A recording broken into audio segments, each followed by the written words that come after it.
En tant que jeune réactionnaire, comment vivre son homosexualité sans tomber dans la haine de soi ou la dissonance cognitive? Exemple, je veux encourager la natalité, mais je m'oppose à l'homoparentalité. Ah, oui, bon, ça, c'est qui nous pose ça comme C'est question? Alexandre, encore notre ami Alexandre. Alexandre. Ben, écoutez, question en effet complexe. Ben, il y a des modèles. Regardez un type comme Renaud Camus, par exemple. Bon, alors, Renaud Camus n'est pas très nataliste, mais je pense que, de toute manière, le rôle des homosexuels en Occident a toujours été un rôle d'hyper-performance.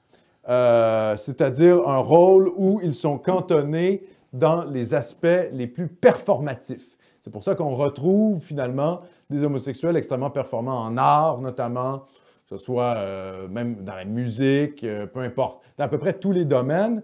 Les homosexuels surperforment parce que l'énergie qu'ils ont, ils ne le passent pas à fabriquer une famille, ils ne perdent pas leur temps à fabriquer une famille, ils le passent dans leur passion et dans leurs aspirations. Ce qui fait que toute leur énergie est canalisée sur un point précis. Bien, ça donne Léonard de Vinci, hein? Je rappelle que c'est ça, Léonard de Vinci. C'est l'homosexuel qui canalise l'entièreté, finalement, de son énergie sur son art et sur son œuvre. Donc, à ce niveau-là, je pense que c'est comme ça qu'il faut envisager la chose, clairement. Après, évidemment, sur la question de la natalité, ben, il y a une époque où les homosexuels faisaient des enfants parce qu'ils étaient mariés avec des femmes, tout simplement. C'était comme ça que ça se produisait à l'époque.